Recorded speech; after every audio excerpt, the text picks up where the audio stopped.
Hey everybody, we're at Helium Comedy Club in Portland, Oregon. Logan went and got a novelty soda for us to try. So we're gonna have some, see what it's like before I go up. Oh, okay. Went with red. That's Okay. Ooh, oh, this blood. This blood. This was either blood or kidneys. or kidneys. Ooh, this stink. Oh wait, no, this does stink. Bro, my ears ring. Okay, you alright? Make some noise for Josh Johnson!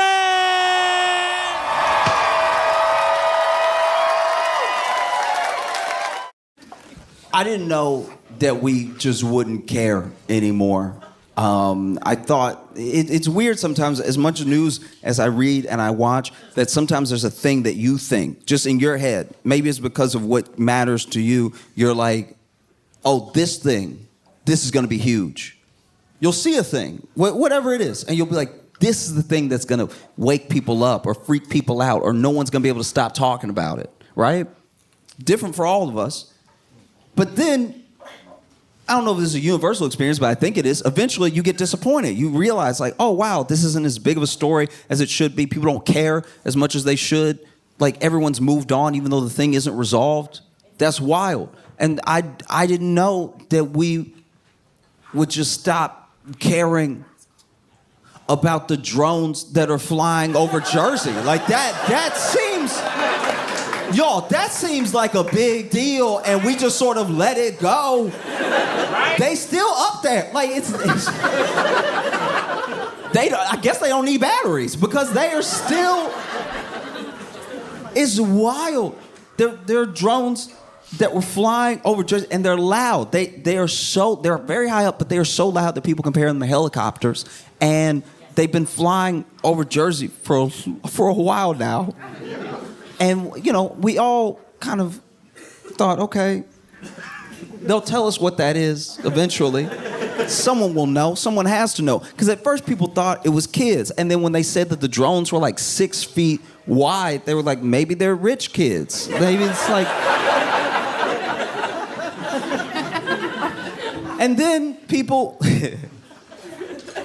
and then people started coming up with theories because it was so loud, it was so disruptive, it's over like residential areas, it was so random and everything that people asked the government. The government came out and they were like, don't worry about it.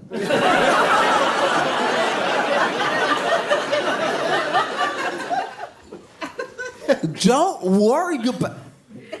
The government has never said, don't worry about it. Y'all, the government said, don't worry about it in American history. The government, I would honestly tell you to watch at least like one White House press conference, one like hour of C-SPAN. The most asinine, insane, minute questions get asked of the press secretary. And I'm not saying they always have a legitimate answer, but they always at least try to answer the thing in some capacity, no matter how dumb it is. They never say, don't worry about it. That's never been the tact that the U.S. government has taken. Don't worry about it. We shot a balloon immediately. Remember that balloon that we couldn't tell because none of the pictures looked clear enough if it was a child's balloon or if it was actually a spy balloon? But we shot it, I think, with a missile and said, that was a spy. That looked like China. We've still never fully confirmed that, by the way. No one has come out. China hasn't been like, we did send that balloon. That's our bad. We were feeling festive. We were playing. It's never happened. That is crazy. Don't worry about it. There are brown people just alive in other places and the government's worried about it. Like that, don't worry about it. That's crazy.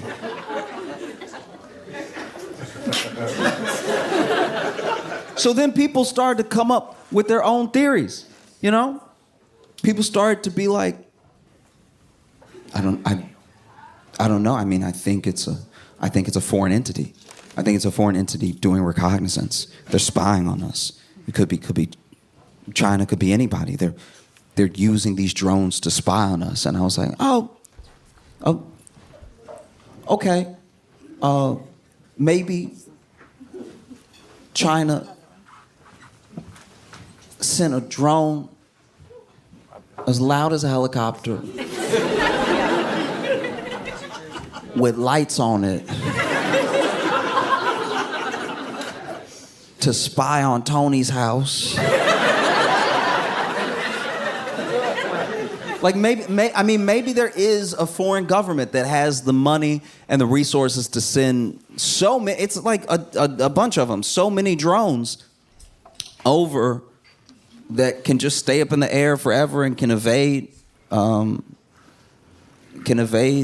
people try to like shoot them down and everything. Maybe a government has all the money and technology to do that, but they don't have Google Earth.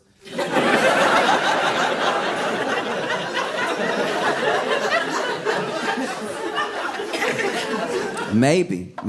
And some people think that's very dumb. Some people think, oh, what an idiot. Who would think that? But you know what it's not dumber than?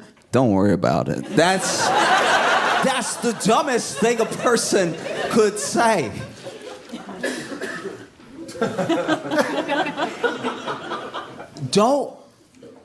I want to make sure we all understand that. Don't worry about it. Y'all, I am so scared the government is out of money. Don't worry about it. It's the most broke parent thing to say.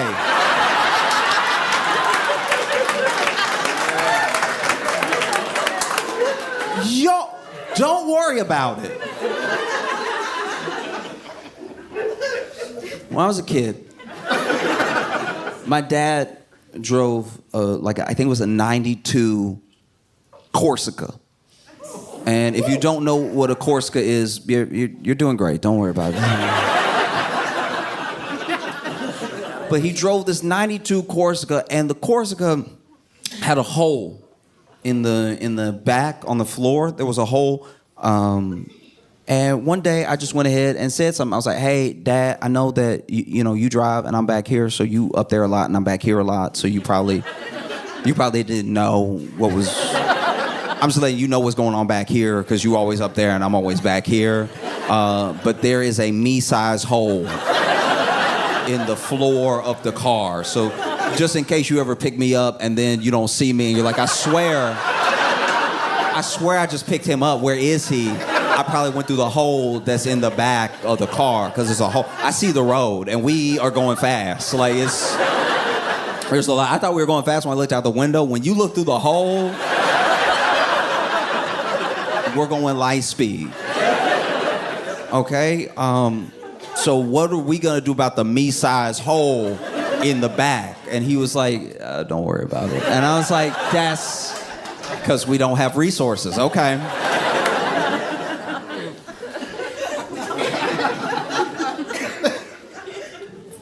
I had a babysitter one time that was making me some dinner, and I don't know.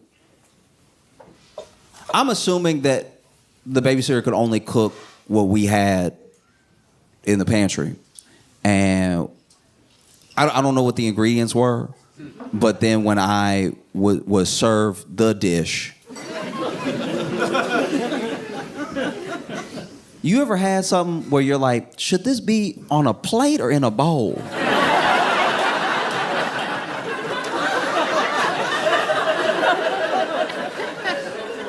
Because it has enough girth to stand on its own. But it's soupy enough to need some collection, to need some guidance as a dish on where to be,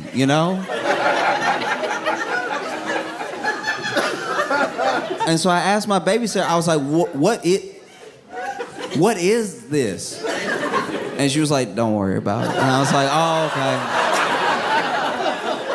okay. This is a broke meal. That's what's been cooked for me right now, is something that only happens when you have ingredients that cost 23 cents and you put them all together to make a full $2.25 meal. The only thing that you did to cook it was add heat, but you didn't cook. It's all hot. Broke ingredients together on a plate that should be a bowl. Because there's a lot of water running off the side. But don't worry about it, all right? Okay. No. I remember one time my shoulder was popping a lot. It was like just and like I was like kind of a gangly kid to begin with. So like I don't know what I did, but it was just popping all the time. And I was like, "Hey, Dad, my shoulder is can you hear it? It's popping a lot. It's like popcorn. It's like it's going a lot. Like, does this ever happen to you?" And he was like, "No." I was like, "Should we go to like a doctor or something? Because like I just want to know, is it bad? It doesn't hurt, but it is popping a lot. It's moving. It doesn't want to be my shoulder anymore. Like it's moving all up in there while being kind of still, but like it's not pop. It doesn't hurt, but it's a lot of movement." And my dad was like, "Don't worry about it." And to this day, my shoulder pops quite a bit. So when the government tells you don't worry about it, it makes you worry about that specific thing. There are some people that think it's aliens. They think that is aliens that are trying to make contact and bolder than ever letting us know that they're here, that they're visiting. And okay. I don't think it's aliens because I just don't know if aliens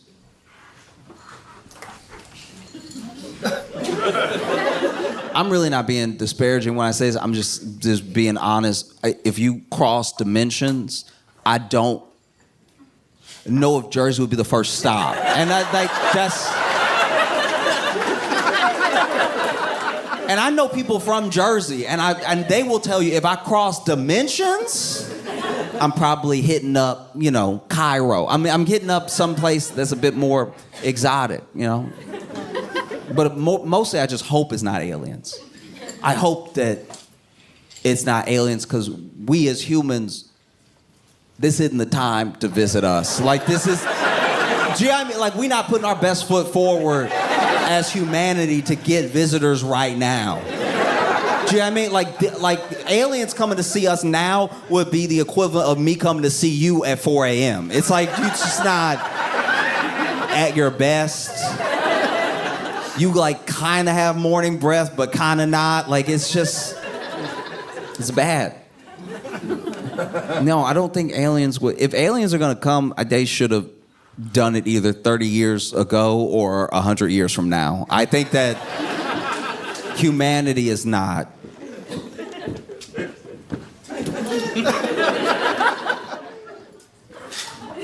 We're not good for visiting right now. You know what I mean? Like it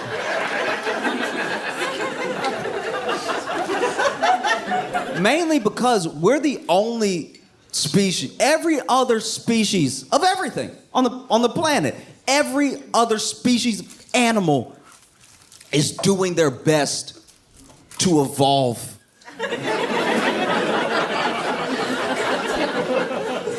They're trying to go in the direction that forwards the species that, do you know what I mean? That they will still be around.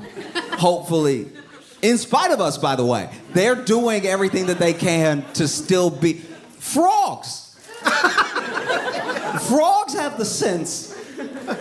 There will be a frog off by itself doing something weird that the other frogs are like, "Don't go over there. Don't that's not gonna help. That's not helpful at all." And the frog will be doing something like jumping upside down or whatever, like just bouncing upside down over and over again.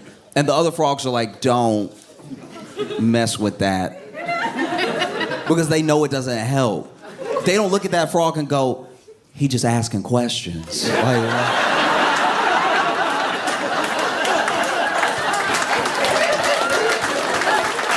You know what I mean? Like he a free thinker. That's what that is. That's why he jumping upside down. Why y'all all jumping right side up like some sheep frogs? Why don't you start bouncing upside down for no reason? See if that doesn't do something to your mind. No. They're like, that's not gonna be helpful. And let's all just kind of get that out of the gene pool as best as possible. No, we're not serious at all. It's painful. Genuine. And I'm not just talking about like Americans, by the way. Like we're so self-referential sometimes that it's like any critique of humanity sometimes sounds like I'm just critiquing the. I'm talking about people, all of us, planet Earth. All of us, we're not doing the things that would take to make a better world for us. You know? Everywhere you go, it's happening. I don't know if you was seen it. It was in Peru. In Peru, there was a drug bust. There was a drug bust where the national police raided this drug house, and who knows if it was like a crack house or a drug warehouse or a kingpin's lair or whatever, but it's where the drugs were. And the head cop, top cop that's leading the charge, leading the raid, led the raid dressed as the Grinch.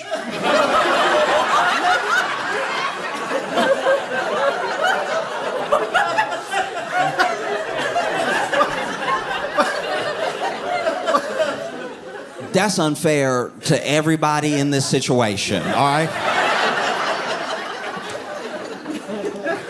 That's not right. Imagine, you in there. You deal drugs, you cook drugs, whatever, but you putting the drugs in a little baggie.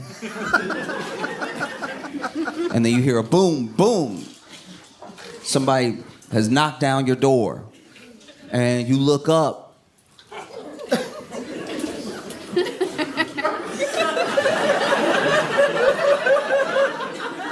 And it's the Grinch. And you think to yourself, actually, you know what? Actually, I do have a sinus infection. No, I do have a sinus infection. I have a sinus infection, and I've been blowing my nose all day, and I've been like taking the Mucinex and everything, but like I have a sinus infection, and then, you know, my nose has been a little runny too, and then when it's runny, you don't want to gross out your coworkers and everything, and so you do a little, and I must have what we making, because that's the only way that it makes sense that the Grinch and the police are here together at the same time. I must have accidentally did what we doing in here to be seeing the Grinch and the police at the same time. Because he didn't just run up in there as the Grinch. This dude, he had the battering ram, and then he goes in. After they break that door, he goes in and then dropped the battering ram too. Unarmed, just came in character like the great. This man came in high knees, just.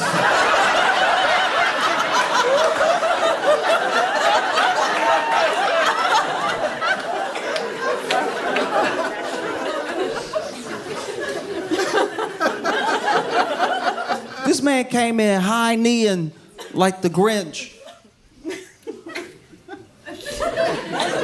That's unfair to the police officers doing the raid, because imagine you about to raid this house, right? And you don't know what could be in there. If they got drugs in there, they might got money in there. And if they have money in there, then they probably got some weapons in there to protect that money, protect those drugs from other gang members or just from the police, right? So you are about to risk your life going in. You fit it up. You have the AR-15 and everything. You getting ready to go. But then ahead of you,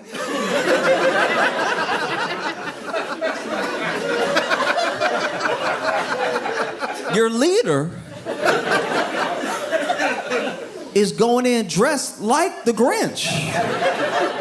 And then he battered the door down and run in. You gotta run after him and make sure not to accidentally shoot him while he over here high-kneeing in front of everybody, moving all crazy. Because they did everything like you would normally see in a raid, like get on the ground, everything. But then the Grinch. Sometimes people try to get in character, and I don't think they understand the character because I need to listen to it again, admittedly, but I swear he was making noises that the Grinch doesn't make. So then they were like, get on the ground, and then he was like, it's like that's not in there though. That's not in the movie. That's not in the book. What is that? That's not, you're not even speaking Spanish or anything. Just, it's like, in what work? Because you can tell, even as they getting arrested, they're like, but is he with y'all? Like, no, I'm getting on the ground. I'm asking though. Like, he's just moving all weird in here. Like, what is that? I'm getting on the ground. I'm just saying.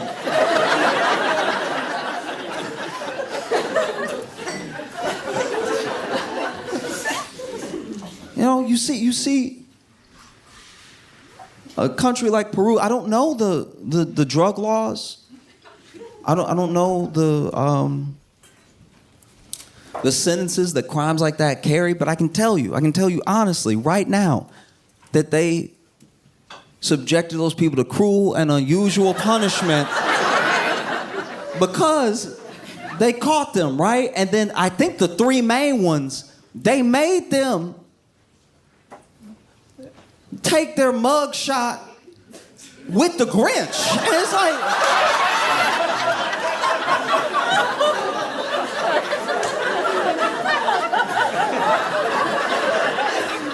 what other reason could there be other than to ruin a person's life? To completely diminish all street credibility than to make them take a mug shot with the grit. They over here, and I'm sure they didn't answer any questions because if you can Google this, look at the picture later. You see them in the picture being like,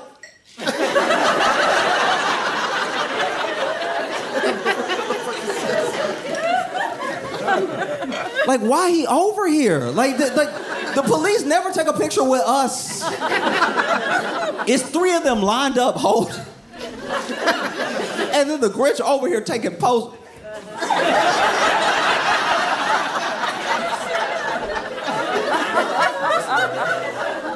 Looking all proud. Because it seems very dangerous to like go in there, battering ram, and run up in there as the Grinch, but maybe it's not. Maybe he knew that if you run up in there as the Grinch, people so confused that they don't fire right away. They literally like.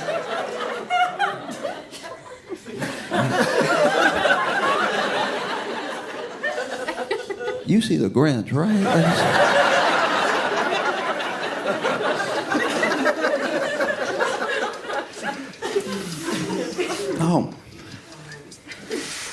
No, we're not a serious people. Not at all. No.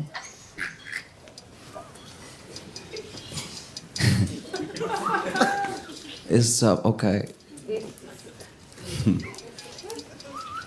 I've been very excited to come back to Portland because I came here in February for some shows, and normally when you do comedy, you go places like once a year because usually when you go somewhere, the place you went to is like, that's enough.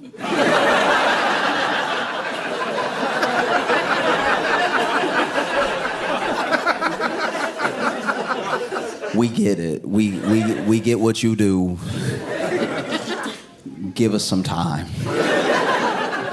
But I was able to come back, so soon, and I love being here. I love doing shows here and everything. I love coming to Portland because y'all don't wait. You know, you hit people at Portland as soon as they land. Like it's like.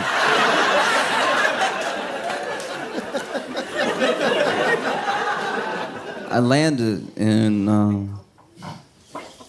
Portland, and my Uber driver to the hotel told me everything. It's the whole backstory. It was a lot. Okay, so top, right? So he basically was in a relationship, then married, and is now divorced from apparently the devil. And so so him and Satan, they still share a child, a cat, and a timeshare. And sharing all these three things with Lucifer has really made it difficult. It's made his life very hard. And I was listening to all of the woes of each thing, like the child, the cat, the timeshare, and I was like, oh, okay, well, if I'm being honest, you only really gotta love like two of those. You know what I mean? Like the timeshare.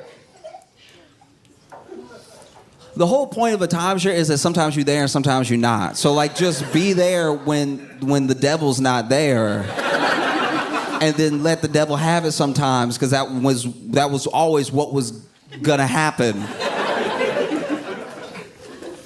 The cat, look. I know you love the cat, and the cat loves you, and Satan's in the way. But I promise you, if you get a cat that look like that cat, it'll be like having that cat. I can almost guarantee. I'm not saying every cat is the same. I'm just saying that a lot of cats, when he described the cat to me, he was like, oh, she likes to cuddle sometimes, and she sleeps most of the day. And I was like, that's cat. If you could get one that looked just like her, you'll feel like she there. You don't even have to clone her. That is a cat, up and down. That's everything you just described is everything I've ever known a cat to do. So, little standoffish sometimes, likes to sleep a lot, climbs a little bit. Yep, you have a cat, sir. No need to share custody on this one. Just get an extra cat, and then that way, if you have two cats, actually, you know what y'all need to do? Y'all need to reverse parent trap this thing. You get a cat that look exactly like that cat, and you put them in a room together, and then you just shake the door a little bit, and then when you open the door, you each just grab a cat, and I guarantee you, it'll be like having that cat, right? And then it's like a Schrodinger's cat, because you won't know if the cat is the cat or if the cat is your cat. And you can just enjoy life with your cat that's yours in your head or not. Who knows? No one cares. The cat won't care. I guarantee you, the cat does not care. This whole custody battle over the cat, sometimes it's at your place, sometimes it's at hell with Satan. That whole thing is nothing to the cat. The cat is like, I'm a nap regardless, right? The child, yes, that is rough, to be fair. That is very rough. You share a child with someone that you can't stand, and if anything, I think that y'all should probably really figure out your differences, because you seem to have so much anger, and from the story that you're telling me, the devil also has a lot of burning fire, anger towards you, and I don't know. I mean, the opposite of love isn't hate, it's indifference. If you really didn't care, you would know that you've fully fallen out of love with this person. But because you still have so much passion involved, you should really check in on that, because that's something that you got to be careful, because, what if in all that passion, maybe y'all rekindle a little bit because you care so much. And then what if you accidentally, just in a fit of passion, y'all make another kid? That would be like the cat thing, but worse, because the cat thing is a solution. Two kids with someone that you hate is a big problem. That's double the problem, right? And so then, I guess he wasn't really trying to hear what I was saying, but I only said any of that stuff because I was like, if you tell me your whole life, I thought that you would want some notes on what was going on. I didn't think that you would tell me your whole life and then just be expecting me to. You might as well talk to yourself when you're in the car alone. If you don't expect me to respond to any of it, so then I just laid it all out for him the way that I saw it, Go ahead and let the devil share your timeshare and everything. Go ahead and get another cat. Make sure you figure out the problem so that you can raise this child in a healthy environment. And I don't know if I rubbed him the wrong way or something, but he was like, hey, we've been here. You can get out at any point. And to be fair, we had been at my destination for 15 minutes. I was just sort of in the car chopping it up with him because honestly, we got to my hotel during the timeshare portion. So the cat and the kid was just, I was trying to get my thoughts out real quick, and he was like, yeah, but I do, this is my job, and I'm trying to leave, right? And I was like, all right, but I just thought that maybe it would be helpful. I thought it would help, to let you know. And hey, you a good person and everything. You clearly an open person. You told me everything, and you don't know me at all, and you don't know who I'll tell. And so the idea that you're so trusting is both a pro and a con of being in relationships, because it's you're trusting enough to pour out your heart to a total stranger, but also sometimes that trust can either be betrayed or misused, which is what it sounds like the devil did to you according to your story and everything. And he was like, I can get your suitcase for you if you need.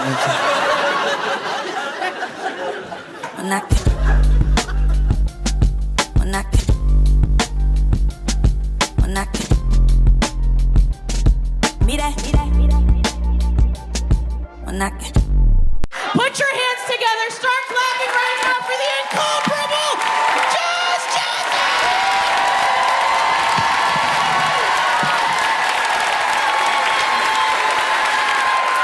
Johnson!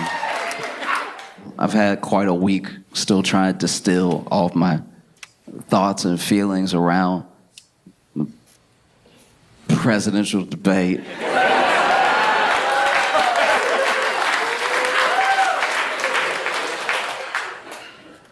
Okay. I live in New York, and in New York there are a lot of parks, and in some of those parks you'll see, it's an iconic thing about New York, that there'll be somebody playing chess in the park, right? And sometimes they're just two old men playing chess or checkers. Sometimes it's somebody that's hey, I'll play anybody, I'm practicing for a tournament. And a lot of times it's somebody who's playing chess, but they're playing for money. You put 5 down, I bet you can't beat me, and I'll put 5 down, and we'll see. And then, speed chess as well. They got the clock next to them, bow, bow, bow, right? And I've played before, and I'm not good at chess. And it's crazy how fast you can lose. Sometimes I'll be playing chess in the park, and he'll be checkmate, but it sounds like there's no way. Then I'll grab, I have a chess book, and I'll look at the board and look at the book. Damn, okay. That wasn't that many moves. I don't know what else I was supposed to do.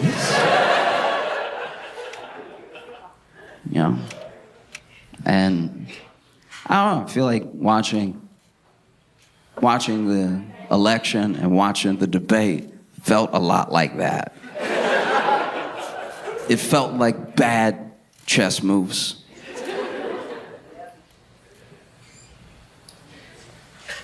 We've watched a lot of debates that Trump has been in, and we've gone 2 for 2 this year with having remarkably historic debates, both of which were whew. You know what I mean? You get done and you're whew. Felt like I was up there.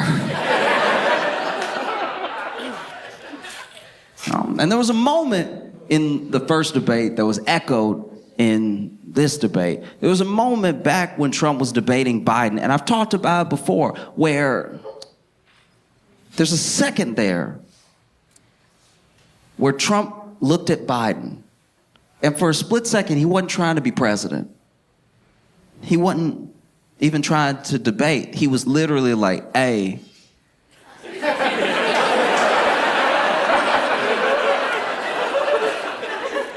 he good? Like,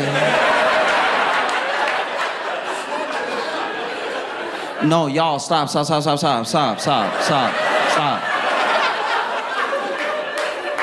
Is he good, though?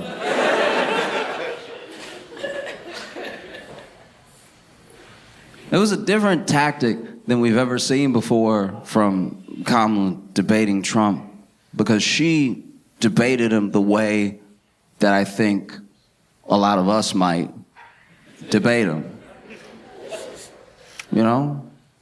I'm not gonna speak for anybody in here, anybody listening to me. I don't know if you're like a political analyst. I don't know how involved you are with politics, but she debated him the way that I think we debate him sometimes in our heads, which is to be like, what did you just...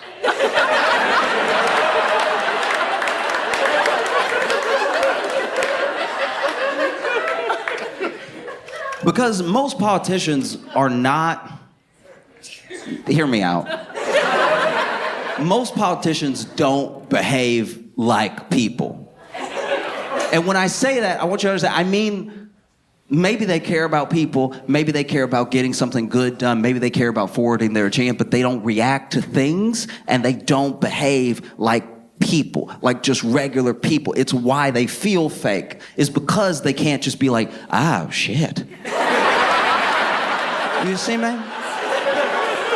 Do you see what I mean? And it's why people from 2015 on have gravitated towards Trump, because he feels like they would react. Like he will say, oh, shit. But then you look at someone like Kamala, and she's a very polished person, very accomplished person. But in that debate, she was having moments that for the first time ever felt like moments that we might have up there. Does that make sense? Like when Trump would debate other Republicans leading up to the nomination, or when Trump would debate Hillary or Biden, there was a sense of like, wait, are you not gonna say anything about the thing that he just said just now? Why are you staring forward, acting like what you heard wasn't wrong? Why are you like looking to the moderators to fact check? There's nothing more exhausting than when someone who could be a good player is looking at the ref to be like, help!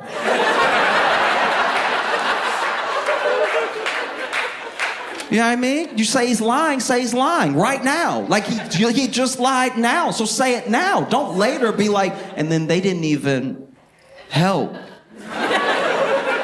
Do you see what I mean? We've watched it happen. We've watched, he was in those debates. Republicans did not know what to do with this man. He was over there telling Ted Cruz to his face, your wife is ugly.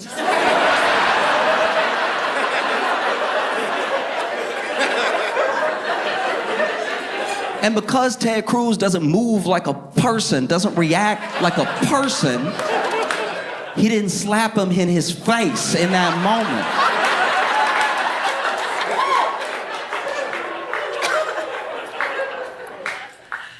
No, Trump has shown that the American people were ready and willing for someone unorthodox. You know how much he would have surged in the polls if he had walked over from his podium and was like, what? And then slapped Trump in his face. I know at least his wife would have liked it.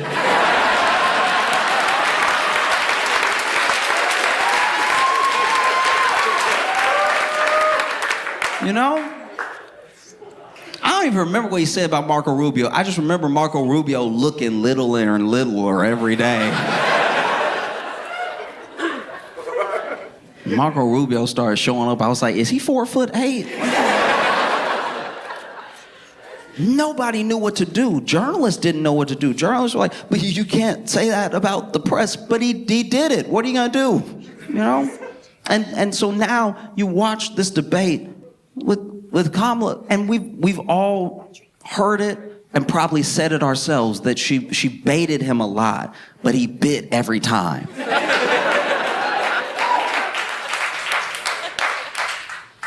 And this is my thing with that, is that decorum aside, don't you want someone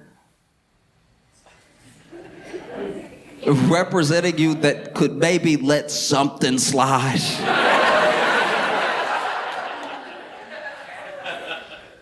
You know, it's got to be tough to be in the public eye. It's got to be tough to be and feel slighted all the time by lots of people that you meet that you don't know and they hate you. But also, you're here to do a job. You're here to do a job on the highest level. So a lot of people won't like you. No matter who wins as president, there will be people who are very upset. Do you really want someone who could be so easily irked? Kamala said, nobody.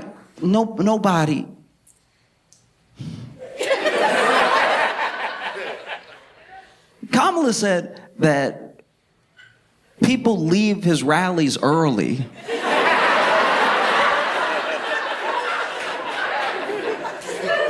out of boredom and maybe confusion. I don't remember the other thing she said, but she said people were leaving early. And this is what's so interesting about that.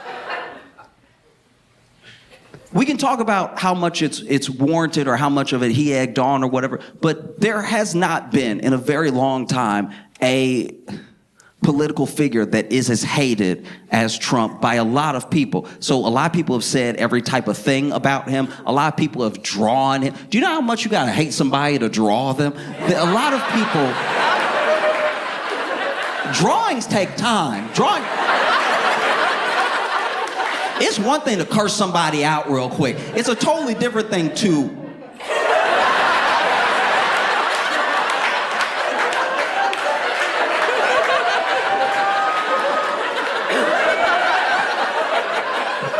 No, wait, I'm getting his ass. I'm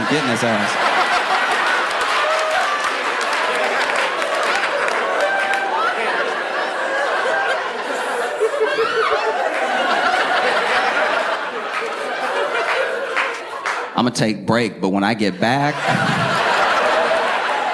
he about to get it, all right? So all manner of things have been said to and about him, about himself, about his family, about how he behaves, about how he actually feels, about Americans in America, all of it. But this thing hadn't been said. And it turns out that this was the thing to say. This was the thing. If you're talking about feelings, this was the thing. And look, as someone raised by black women, don't.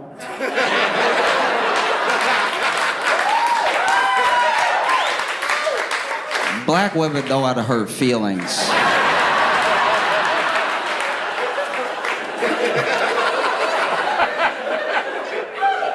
Only a black woman would be like, no, go to his little rally and see.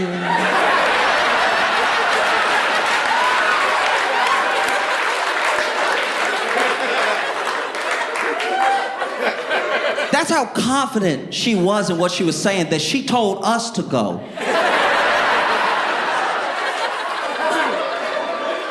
She was like, look, I'm gonna do something I wouldn't normally do. Go ahead and go. You'll leave early, don't worry.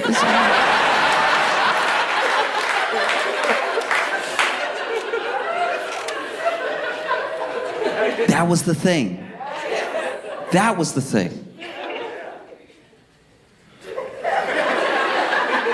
And you could see it happen. You could see it, on his face, you could see it happen. This dude who has held the highest office has been called a traitor. He's been called a Russian asset. He's been called all manner of things, but this was the thing. And it's because deep down at his core, even his supporters will admit that deep down at the base of who he is, Trump is an entertainer.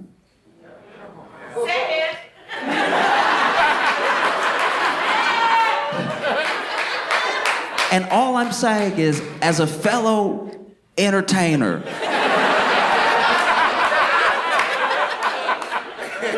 if someone had said, Josh, people leave your shows early.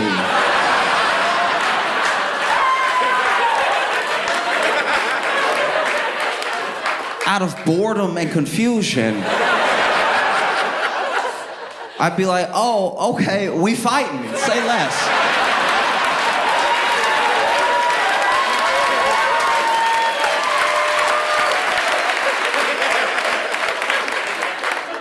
This was the thing.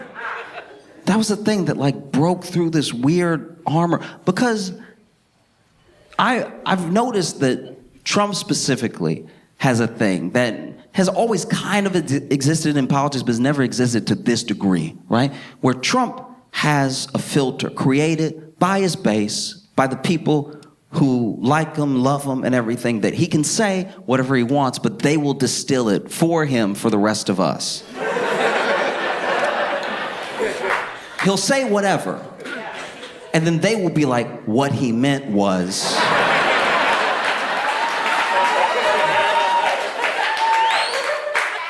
But what he meant shouldn't have been what he said. Because he said this and you're saying he meant something else, but he also had access to the words you just said. So are you sure he meant what you're saying and not what he said? I'd like to think that when you say something as the commander-in-chief, you mean what you said when you said it. You didn't say something being like, they'll figure it out.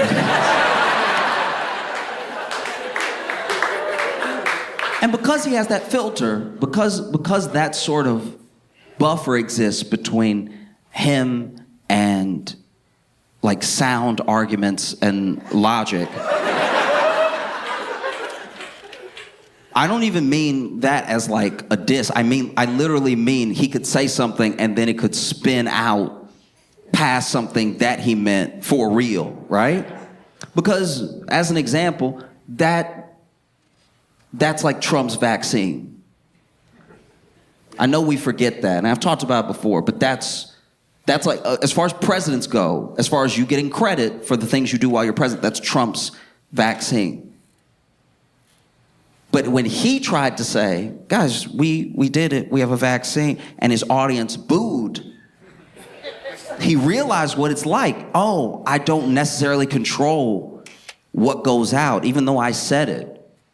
I said you should get vaccinated, and then they booed me. So clearly, it's not like a one-to-one. What I say is not, it won't be exactly what they do. So now I'm also trying to figure out how to like keep them on my side, but win them over, but lead them. I think in that moment you saw him get really worried and confused, and he immediately backtracked. He was like, or don't.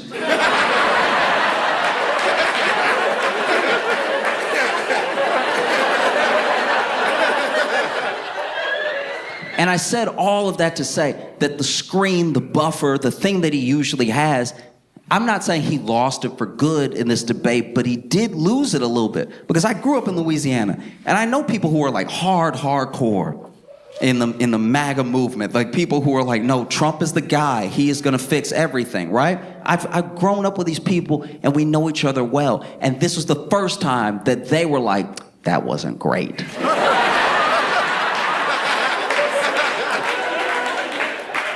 Because even in debates against Hillary, they were like, no, okay, he said the thing, and I know it's a good soundbite for you liberals, but like, this is what he meant. And the thing that they're saying he meant, which is what they heard, which is what they decided to hear, is a reasonable thing when they start saying it from their mouth.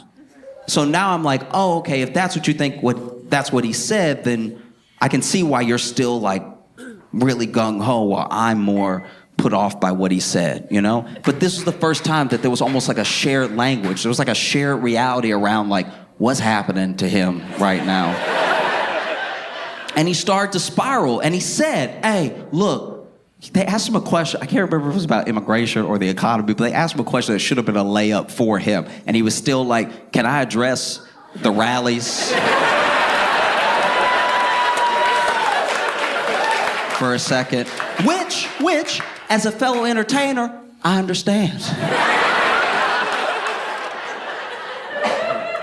If someone had said that to me, I would have also been like, hey, listen, let me explain, all right?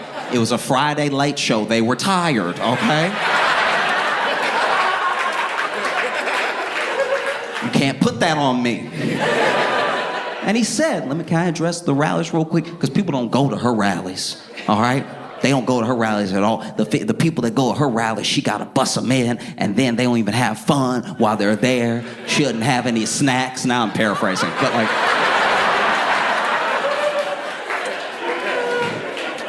But he did. He hit back with, like, rallies. They asked him underhanded. Should have knocked it out of the park, and he got distracted by rallies and crowd size and things that make sense as a priority if you're an entertainer. But if you're about to be the leader of the free world, they shouldn't matter as much, you know? And you could see him kind of spiraling after that because he was a little frustrated by like this thing that broke through. Then that never happens. Trump is a very hard person to debate because people like him are very hard to debate because they're not trying to have a debate with you. They're trying to make you look dumb. And because Trump is like very good at making other people look dumb, he's very good at debating. You see what I mean? But this was the first time that he was like, what is she talking about? My crowd.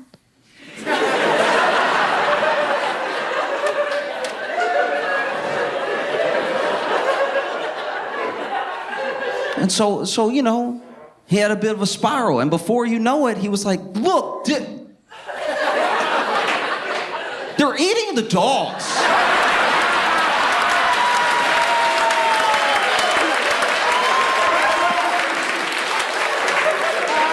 They're eating the dogs, they're eating cats, they're eating... And you could tell in that moment that Trump wanted to say another animal, but he couldn't think of one.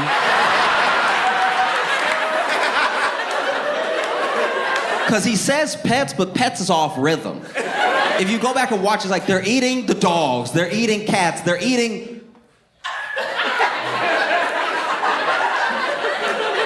And you can see for a split second the wheels turn of he's like trying to think of, they're eating the bird. No, we all eat birds.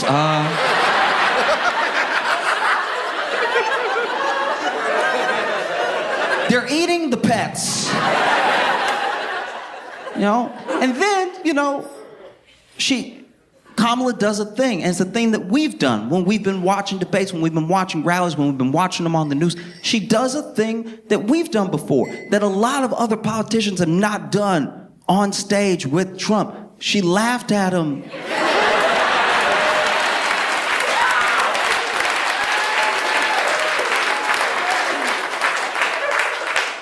And I think there's context to that laugh, because I'm not trying to get too, like, I don't know, like too much of a deep dive into it, but like there's context with that laugh because she's not laughing at him, she's laughing at what he said. And that's really different. It's one thing to say Trump is a joke and Trump is a joke, and you could make the argument that the reason Trump became president was because Obama made him a joke. Do you remember that? Do you remember that? Obama made fun of this man and he just sat there quiet, you know? And then years later, he was like, peaceful transition of power, huh?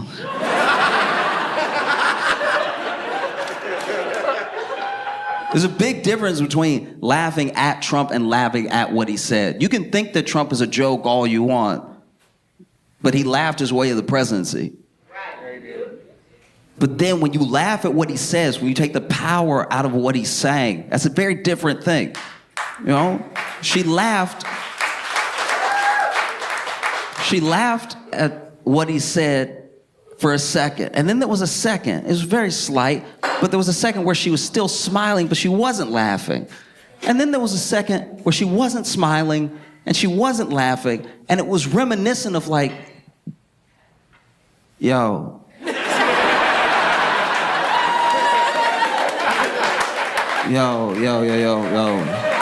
No. Wait, y'all. You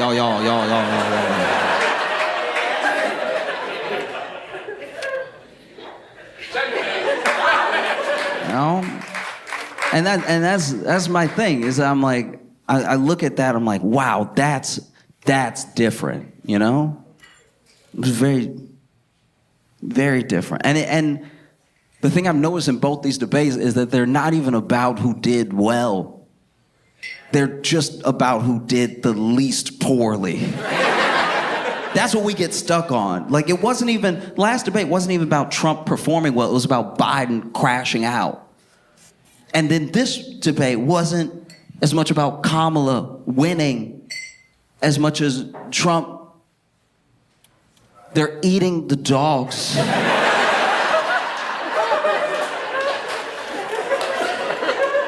They're eating the cat. They're eating flamingos. They're eating the pets. No.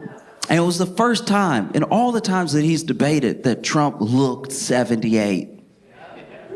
Because he's 78. And he's got a lot of energy, so we let a lot of those years slide. We don't feel like he's 78. You know what I mean? Like I've known grandpas like Trump. I've known grandpas that were like, oh, he's got so much energy and he's so spry. And he's eating a lot of fast food. But he's 78. You know what I mean? But I guess this is one of my main things about it, is that, like, it was the first time I saw him look out of his element on a really important moment, you know? And I don't want people to think that this is like, that's it. That's all that needed. Not at all. It's harrowing how little it actually moves the needle. Almost everyone feels the way they felt before, even after we saw what we saw. And we agree that it didn't go well for one person. But we're still like, nah, I'm still gonna go the way I was gonna go. That's interesting, you know? That after all of this, they're like tied. Wow. They're tied.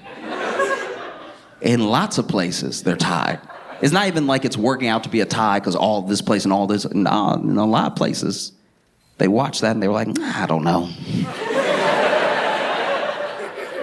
That's pretty wild, you know? The first time he really looked 78, because it was the first time he said something that, like, a grandpa would say right before you put him in a home. You know what I mean?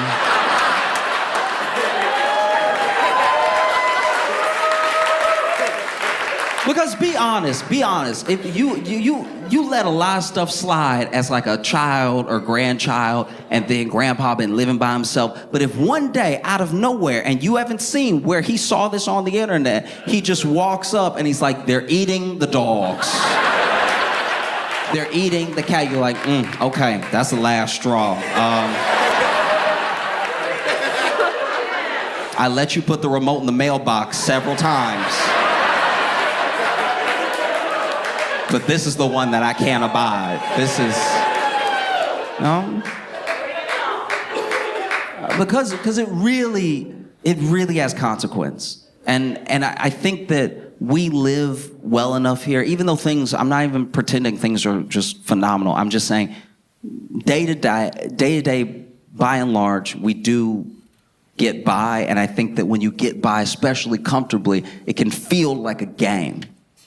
You know, it can feel like something that doesn't matter as much. You know, and it can feel like something that you're just playing at. And I think that, you know, it's important to remember that all the things that these people say, these are very powerful people already, and one of them is going to become even more powerful. Everything that they say, everything they do has ripple effects. You know, they're eating the dogs. they're eating the cats. It's like a meme. It's like a thing that's starting up. But it's also, which is very, very important, because we did a thing back in 2014, and we've done it ever since, that I don't know how to fix it. I'm just saying what happened from 2014 on. Anyone online that was even all the way from like crazy people down to people who were slightly conservative, right? From 2014 on, were just called Nazis outright, right? Anything, and even a question, oh, you Nazi, right? To the point where Nazi started to not mean anything. And when it doesn't mean anything, it's hard to make it mean something when like an actual Nazi shows up, right? And I want to be clear here. The thing that Trump said, it is a lie started by a neo-Nazi. I don't care how many people on Twitter try to find something to make it make sense after the fact. It's a thing that a guy said at a community meeting where he was specifically targeting the Haitian community, and he said that we will not be safe the more Haitians we let into it. That's also the other part of the soundbite. Outside of the dogs and cats, this dude was specifically saying, and he gets kicked out of the community meeting. That part also didn't make it into the viral clip, right? And so when people are saying, well, I saw, and they have these fourth-hand accounts of like my brother's, sister's, uncle's girlfriend has a cat that's missing. And they try to put stuff together. There's even a video going around of some people cooking a cat that's from a year ago and not in Springfield. And then that became like evidence. There's another picture of a guy that was walking with 2 geese that they said he was on his way to go cook, when actually it was found out that this dude was pulling these geese away from a car accident where they got hit, and that he's probably not Haitian. But even so, death threats, bomb threats, all of this horrible, horrific stuff has been happening to the Haitian community to the point where apparently, maybe this isn't true, but apparently even the person in the Facebook group that first posted about, oh, my niece's cat is missing, and thinking, she has even come out and been like, I never meant for it to turn into this. That was just a Facebook post. Maybe she was having a goof with a friend. She didn't think it would come out of the mouth of the former president in a debate where he was flailing. So all these things have real consequences. It's not a game, and we are not chess pieces, you know?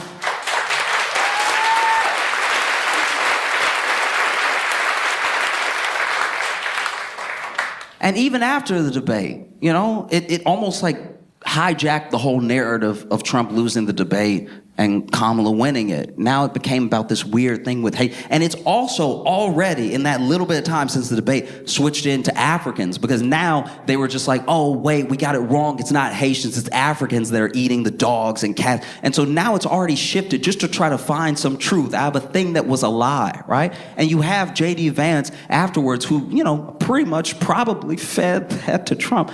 And he's sitting there talking to Collins in an interview, talking about, okay, whether we find out that this is somewhat true or only a little bit true, was not willing to call it a lie, right? He says that, you know, we don't have evidence. This is me paraphrasing just for the sake of brevity, but basically we don't have evidence that there's no evidence. And the thing that is like so brain broken about that logic is that it creates a tidal wave of insanity until you can finally make something that you want to be true, right? Because it could ruin anybody's life. For instance, when you look at J.D. Vance, there is no evidence that there's no evidence that he didn't bang a couch. Do you see?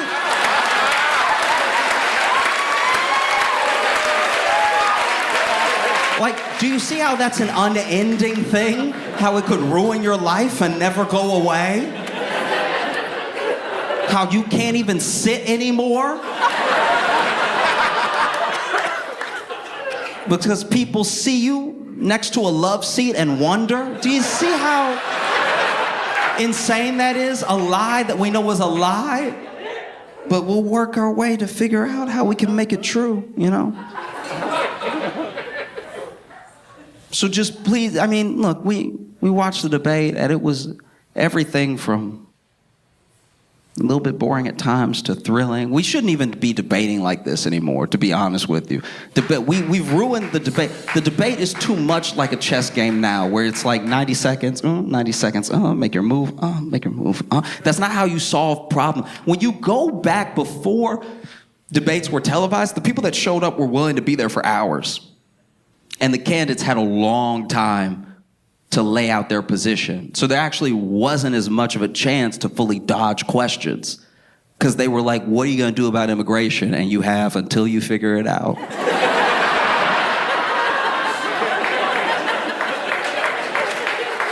But when it's 90 seconds, you can be like, what are you going to do about immigration? Well, I believe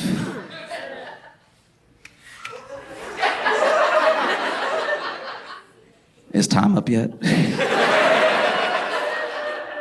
They used to take forever, because that's as long as it takes to figure out a problem. And it's as long as it takes to figure out what someone's real piece on something is, you know? If you could figure out big problems in 90 seconds, we probably wouldn't have any, you know? So just watching this thing of like, and then, it feels crazy. It makes me feel crazy, because I'm like, yeah, that's not gonna work. They're not gonna make us feel like they have a plan in 90 seconds, you know? And there's too much of an opportunity to get derailed, you know? There was one point where it felt like maybe the only time in the debate where Kamala seemed a little angry. There was only one point, and I don't even remember exactly what led up to it, but she basically was talking about how Trump, which I forgot this happened, because when you live in like a 24-hour, 36-hour news cycle, everything is just sort of going, and there's no time to latch on to anything that matters, and there's no time for like real nuance of an issue. You're just going and going and going. But he did invite the Taliban to Camp David. And I remember when that happened being like, aren't they not supposed to be?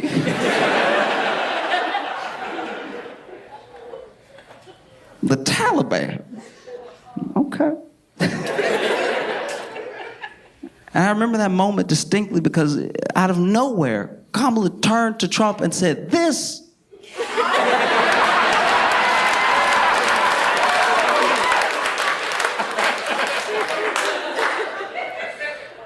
And you can tell she's trying to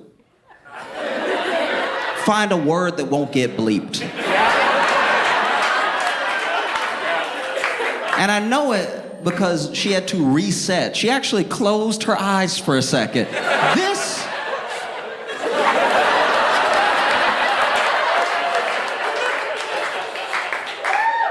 Once again, as someone who was raised by black women, anytime my mama looked at me and went, you.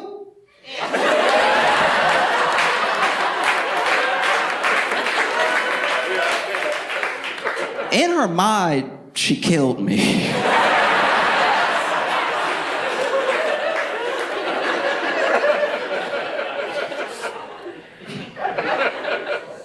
You know, in her mind, my life flashed before her eyes. She would come back. This former president. All right, that one will work. You know, she pointed out something that we all saw. We just didn't seem to remember, or maybe it wasn't that big of a deal at the time, you know? It's important to remember that we're not like just playing teams. It feels very much like teams, which I think is why so many people are like dug in, and no matter what happens, they're like, I'm not switching teams. But this is not a game, and we're not chess pieces.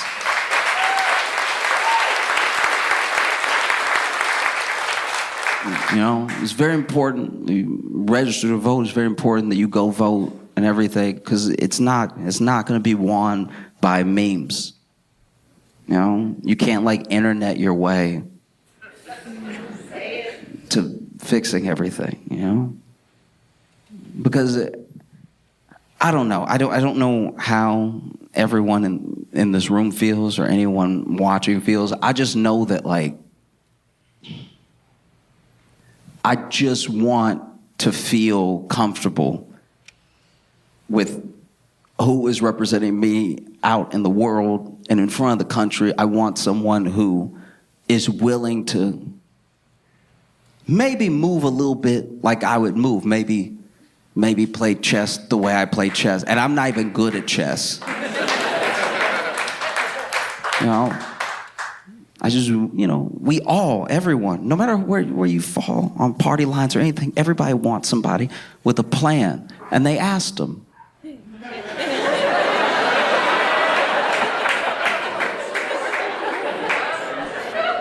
They asked him, it's, you want to repeal and replace Obamacare, and you say that you have a plan. We're asking right now, what is your plan and how would you enact it?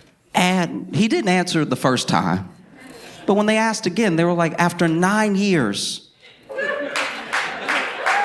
what is your plan to repeal and replace Obamacare? Because I need to be clear here that, like, if something is a good idea, a really good idea, I don't care what party it comes from. If something is a smart idea, because I am not playing teams, because I don't feel like this is a game. This feels very real. The things that get said in a presidential debate that are funny, that are a joke for a little while, lead to death threats and bomb threats in real life. All of this is real. So if somebody has a plan and it's a good plan, not only will I hear it out, I might even help them try to make it happen, because it helps a lot of people and it gets us somewhere, right?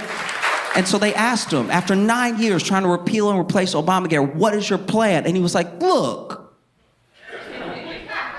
I have concepts of a plan.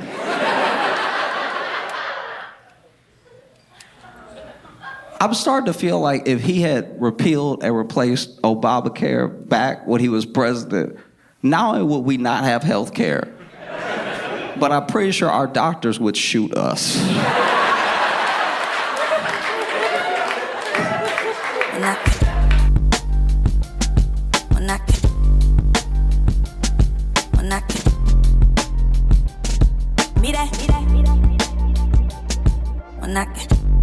Milwaukee, make some noise for your headliner, Josh Johnson.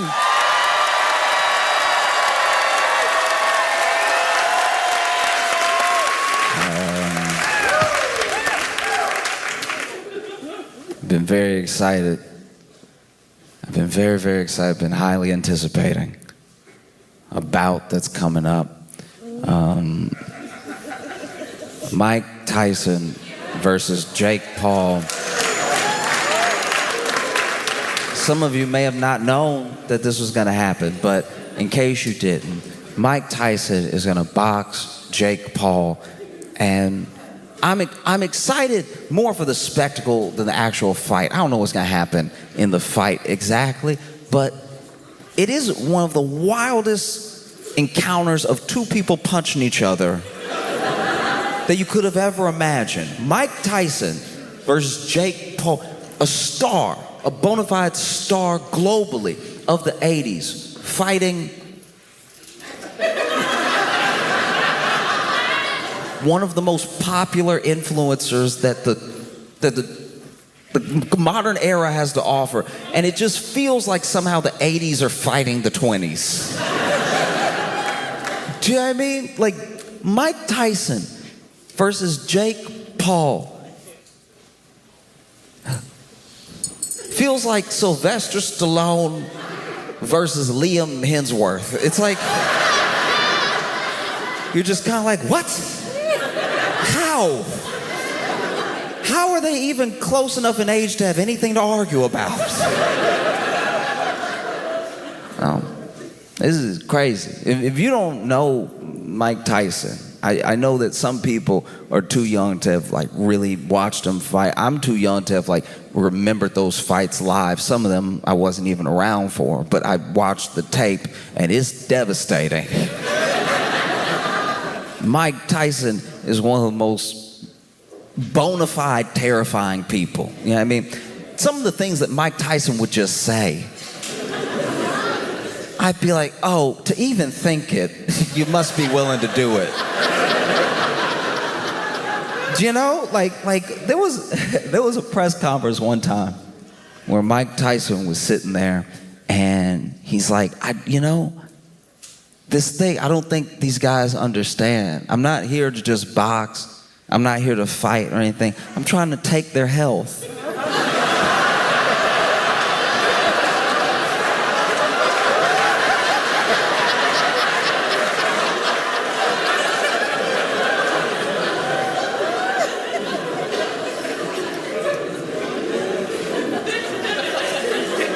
Sir. The question was, what has your preparation been for this match?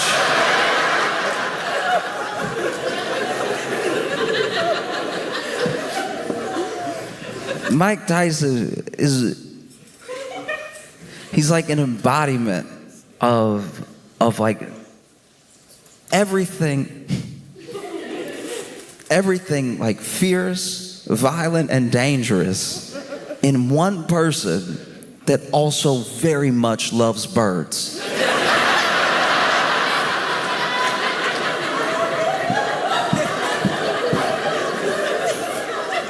And what's wild about Mike Tyson is that from the time that he was young, right, to present, he had taken a genuine, not only interest, but maybe an obsession with the way that the world works, understanding oneself and understanding the world and how who you are applies to the world, right? So he said some of the most fascinating things around Alexander the Great, around conquerors, around kings, around how to win a mental battle as well as like a physical one, how war works. He has such an understanding of the world. And then he says other things. Other things that are so scary that you're like, sir, just shoot me. Don't want to have to deal with this, you know?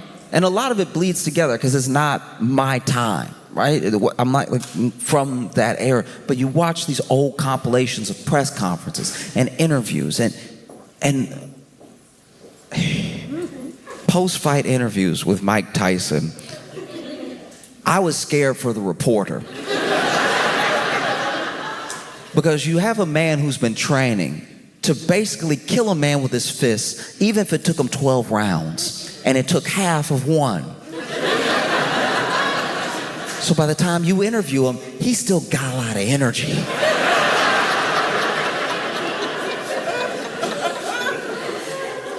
There was one time they were trying to interview Mike Tyson after a fight. They're in the ring with him. They're putting the mic in his face and everything. And he's so amped and he's talking. He's like, y'all don't understand. Like I'm from Sonny Liston's cloth. I'm the most fierce. And he starts describing not just who he is as a boxer, but his training and everything. And then at the end of it, he goes, I don't know, man. What?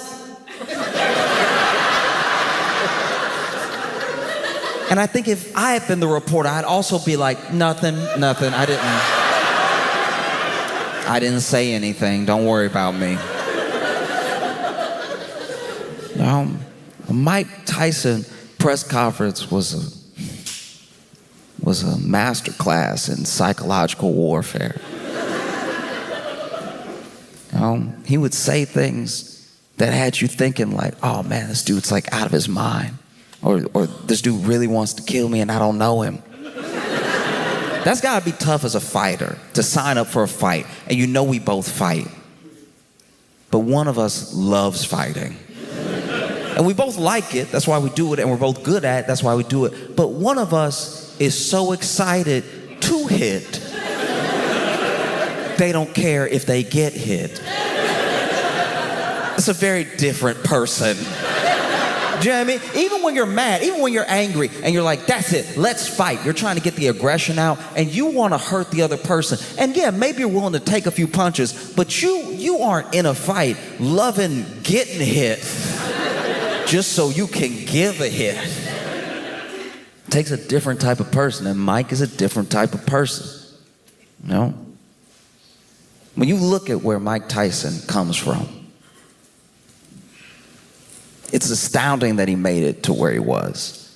You know, Mike Tyson comes from Brooklyn, was in Bed-Stuy, and then at a young age moves to Bronzeville, and it is devastating because it's not the Brooklyn that you know now. You know what I mean? Like there were no cupcake shops. It was Brooklyn in a way that was let's say the property would be cheap, all right? Like if you were trying to buy, all right?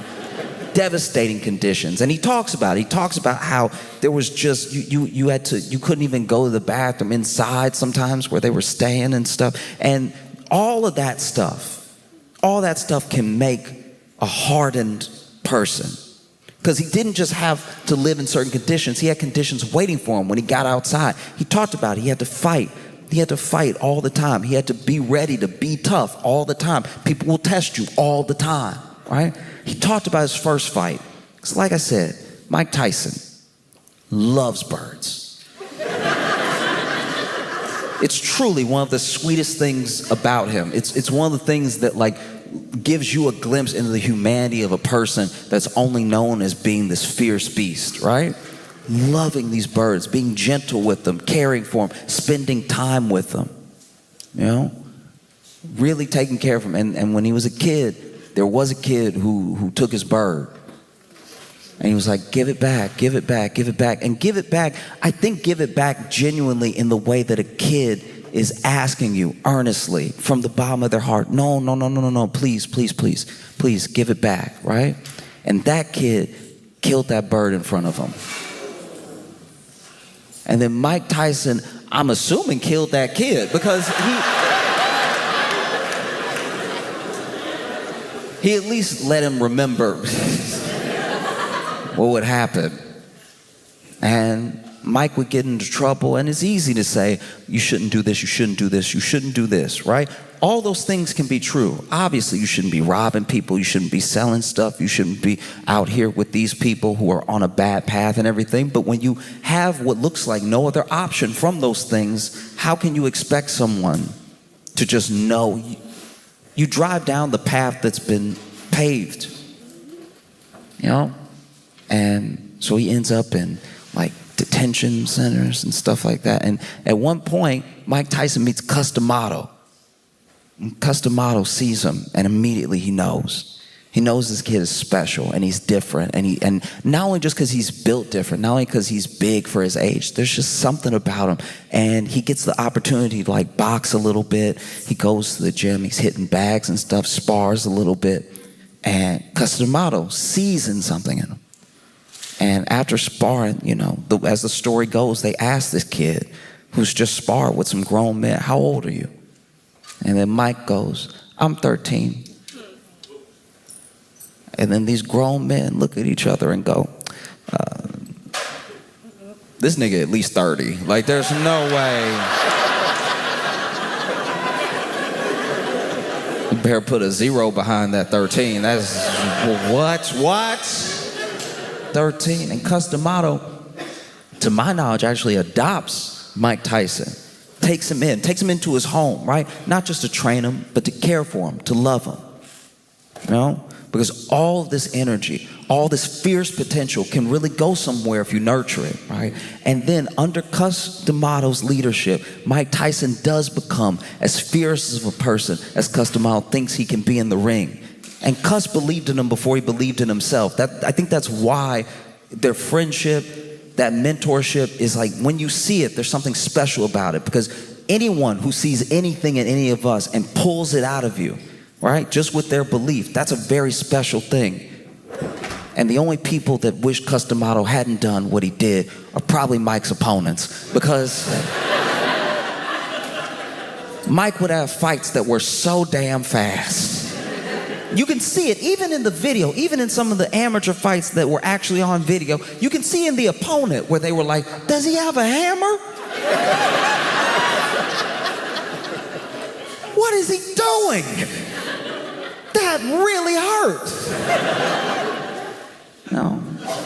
And then Mike gets older. Mike becomes world champion. Youngest world champion, right? In there with a boxer with real experience, who's also a special fighter, right? But Mike hits him in a way that maybe he's never been hit before. And if you go back and you watch the video of this knockout, I shouldn't laugh, but Mike didn't just knock this dude out. Like, he didn't knock him out cold, right? This dude gets knocked down again, and he's trying to get up, and you can tell that his body is like, dog, we done. Don't. No. You know, like when you're in a bar fighting, your buddies hold you back. That was that guy's whole body. Like, you can even hear the announcer be like, "Oh, he's fighting to get up, but his body won't let him," because his body is like parts of him that didn't get hit. This dude got hit in his head and the chin, and even his feet and his knees and his hips were like, "Look, if you ever want to speak to us again, don't stack us up on top of each other right now. You need to sit down." And then Mike Tyson becomes world champion. He becomes everything that Cus D'Amato thought he could be. He becomes everything that he knew he was, right? It's a beautiful moment. And then it's important when you think of Mike Tyson to understand that Mike Tyson is America. A lot of Mike Tyson's story is how America works, right? There are parts of this country that if you travel to, you'll think you're in another country for how poor they are, how broken, the conditions that people are living in. You know, it looks like the developing world in some parts of America, and we don't like to talk about it. We especially don't like to take care of those people because it means we have to really look at ourselves to do it. But there are people that come out of those conditions that build themselves up into something that no one else could have imagined based on where they started, right? Mike Tyson is just like America. Mike Tyson is fierce, fearsome, you know, incredibly violent. People in other countries look at America the way that we look at Mike Tyson. Genuinely, if you travel, and I mean really travel, I'm not talking about just go to the tourist spots and the places that are popular to go. If you really travel and you know world history and you go to a place and you ask them about America, right? A country that we've attacked before, you know? They look at us like we have a tattoo on our face.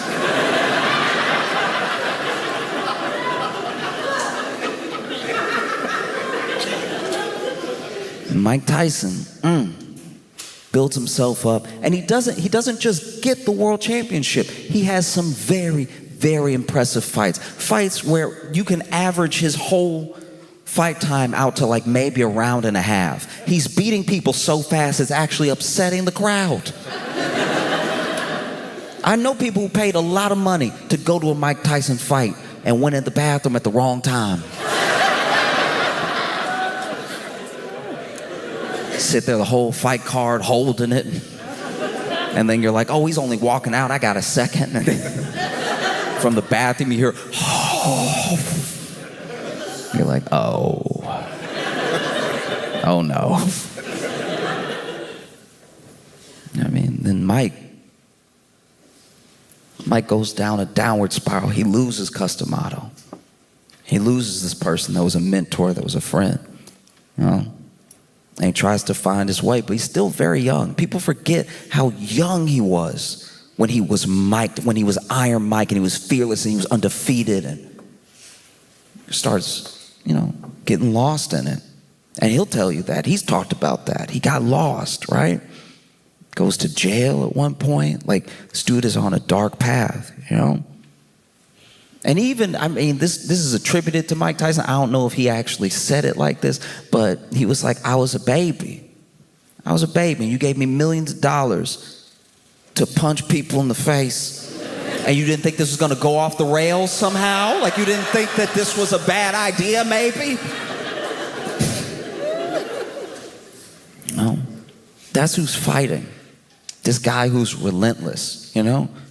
So much fear. Imagine you're in the ring with Mike Tyson and he won't stop staring. Just the face-off, just watching the face-off, you would see it in his eyes. He's like, I would very much like to hurt someone today. And legally, it's you.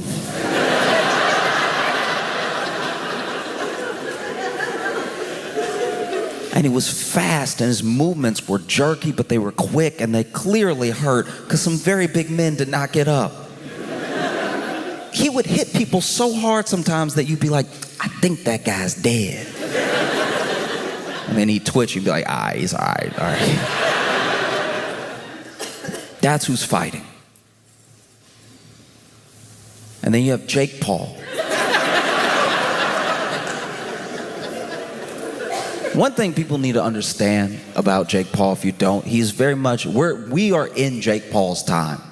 Whether we like it when I say that or not, he's having his Mike Tyson moments right now. World famous around the world. People tune in from around the world. They watch his fights, they watch his YouTube videos. This dude is a true bona fide star, right? And we can argue about if he's as popular as Mike was back then and why the internet is different, but he is very popular. You know, and he loved boxing. He feels like boxing saved him. That's something similar that he has with Mike, because this kid, he got a camera from his dad, him and his brother, when they were young, and it was to film themselves while they were doing football so that they could improve, right? Which I don't know how that works. I don't play enough football. Like, if I did that and tried to tape myself playing football to improve, I think I would just be like, this is where I got hit. And this is when I hit the ground. I think that's all I did. I don't know was that right? Is that how you do it? And so him and his brother start making videos, like little YouTube videos, whatever. They're putting them online. They're getting some looks every now and again. But then Vine came out. And if you don't know what Vine is like TikTok granddaddy.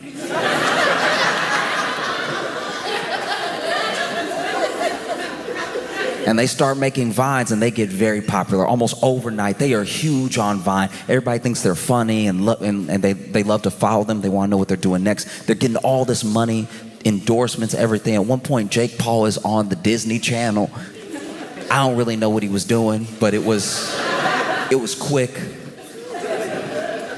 And then they start posting on YouTube, and they start getting millions of subscribers on YouTube. These kids are bona fide popular, and they understand something that maybe the rest of us just don't, and that's why they are where they are. They understand internet culture. They understand marketing and business. They understand the way that the world is turning, right?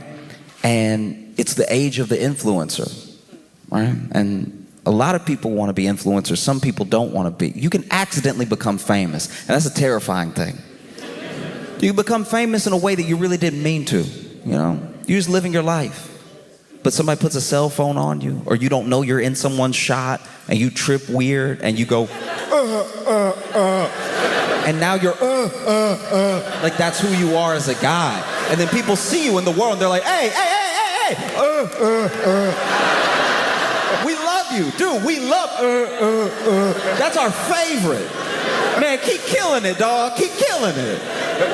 But before you know it, just one thing, just one meme, just one moment catapults you to this level of fame that no person can be prepared for. Whether you're Mike Tyson in the 80s or you're Jake Paul now, people don't understand that, like, fame that you weren't even trying to get can mess with your mind, right?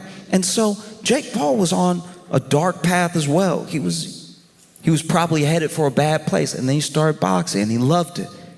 And boxing to a degree saved him. And so he's out here boxing, you know? And at first he starts fighting like YouTubers, like fellow YouTubers, because that garners attention. Because sometimes you see two people who don't like each other, and you're like, man, it would be kind of funny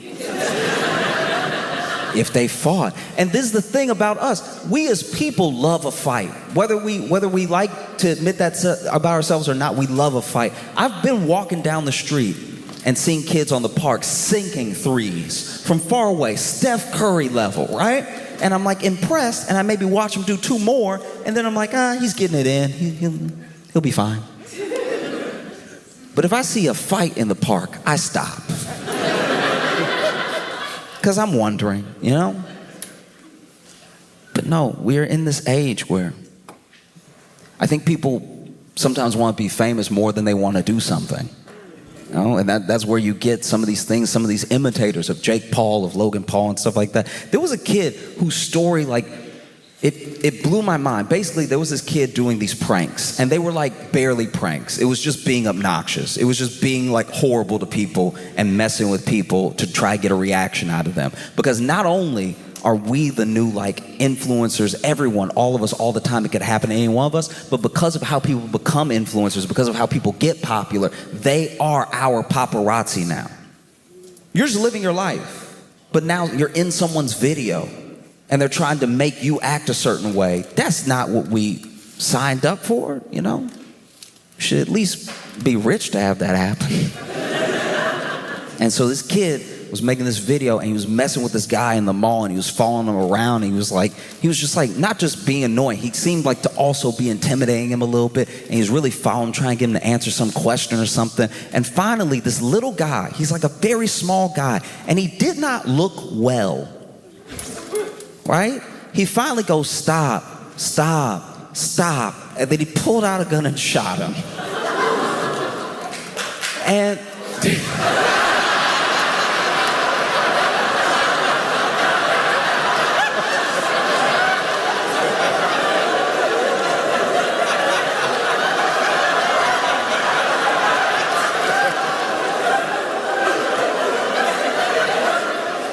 I am praying that's not him.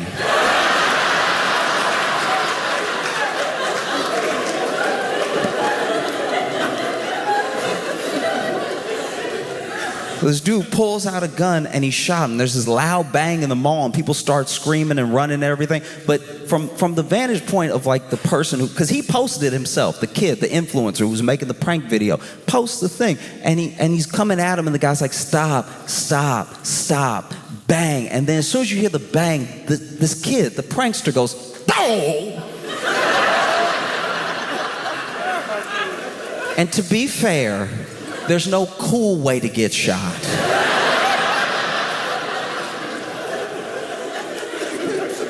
But he goes, oh! And he hits the ground, and that guy walks off, and obviously he gets arrested and everything. They explain the situation. I believe he got released. And then this kid goes to the hospital. He's fine, right? He's fine. He got shot in the side, and he's fine. But when they ask him about it, they ask him how he feels about the fact that this thing happened. Like, is it change how he's gonna make content? He got more followers from it happening because it got on the news and people wanted to see the kid that got shot and they wanted to see the other stuff that he did. So he did get more popular, right? And they wondered how he felt towards the gunman. This guy shot you and you were being annoying, but did you deserve to be shot, right?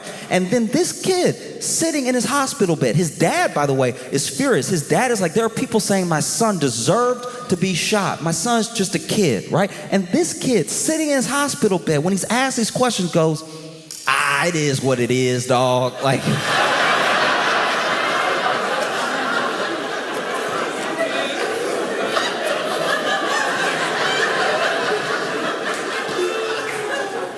which I can't tell, is that a good attitude about it? But it lets me know it's not just a few people. It's not just a few individuals. We're in an age, and it's an age of if I can be popular, maybe I can be safe, maybe I can be liked, maybe I can be something, whatever it is. But it's apparently worth being shot over for some people.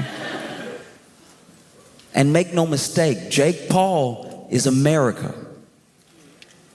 I don't know how it feels to have me say that, but Jake Paul is America. A lot of what America embodies is what Jake Paul is, right? America is business, usually business first. We can worry about being a country later. It's business, and it's fame, and it's money, and it's influence, right? You go to some of these backdoor meetings that some of these world leaders have when America convinces them to do something. We don't know how they do it. Maybe it's with money. Maybe it's with other things. Maybe they're like, hey, look, we'd hate for something to happen to your whole island. Influence. See what I mean?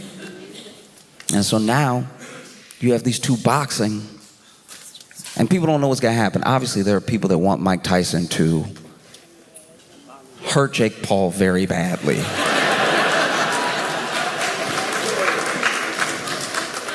And then there are people who just want to see a fight. They just want to see what it would look like You know what I mean? They just want to see what it would look like if like that guy from The Breakfast Club fought Timothy Chalamet. Like just,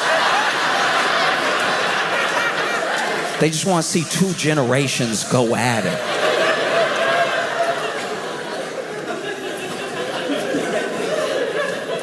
You know? Because let's be honest, it's an odd fight, you know? Jake Paul has fought former MMA fighters, he's fought former NBA players, he's fought YouTubers, he's fought one established boxer, maybe two pro boxers that I know of, right? Because I don't know his entire record. But he said that the thing that made him do this, the thing that made him push for it and create it, was he did some ayahuasca. And when he did the ayahuasca, he said he saw himself fighting Mike Tyson. And if I'm being honest, taking ayahuasca and seeing yourself fighting Mike Tyson sounds like something Mike Tyson would say doing ayahuasca. Like, I could more clearly see Mike Tyson doing ayahuasca, and he's like, I saw myself fighting Jake Paul. I don't know, man. I had to think to myself, you know, if I did ayahuasca and I saw myself fighting Mike Tyson, I'd probably have to sit back and be like, maybe heroin's the answer. Like, I don't know. This ayahuasca is not it for me. No, thank you. You know? And so, as soon as he had that vision, though, he put it into motion. And that's the marketer, that's the businessman, that's the promoter in Jake Paul. He saw this thing and he had to create it. That's also America, by the way. You go to other countries and you're like, oh, I have this big dream of doing this thing. A lot of countries are set in their ways, right? America is properly crazy. We'll let you do anything, fundamentally. And so now they have a press conference. They're together, and Jake Paul's very good at being the heel, you know what I mean? But it's hard to be the heel when you're fighting Mike Tyson. Like, people might be booing you, but he's saying truly upsetting things. Mike Tyson was in a press conference one time, and he was like, look, all I want is for his kids to be watching us fight and see me beat them so bad that they're like, Daddy, no.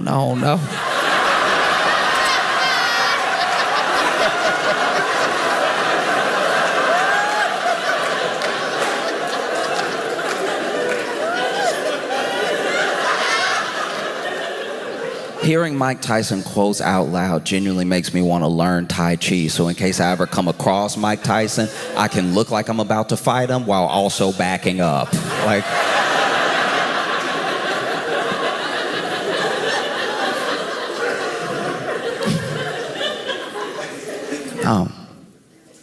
And some people think that the fight's just a spectacle. Some people think it's a real fight. There are kids who think Jake Paul's got to beat Mike Tyson, right? Jake Paul's a great boxer. Let's see it happen. I'm so excited to see Jake Paul whoop this guy. There really are both sides to this thing. And it's going to be on Netflix, which who knows if that's a mistake. Do you know what I mean? Who knows if they fight and then one of them dies and we're just sitting there like, so... Are we accomplices, or just sitting there, stoic, don't know what to do next, and Netflix is like, are you still watching?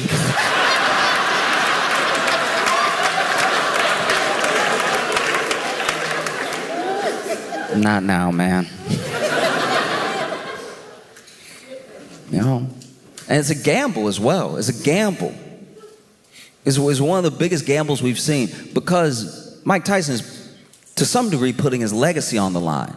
He's one of the most fierce fighters that's ever lived. People talk about Ali and Tyson. When they talk about boxing, they don't really know anything about it. You know those names. And then Jake Paul's putting something on the line too. It's like, I had this idea, I had this dream of fighting Mike Tyson, and maybe I'm just out of my mind and I'm gonna be hurt very badly. And Netflix is putting something on the line because it's like, will people watch, will someone die?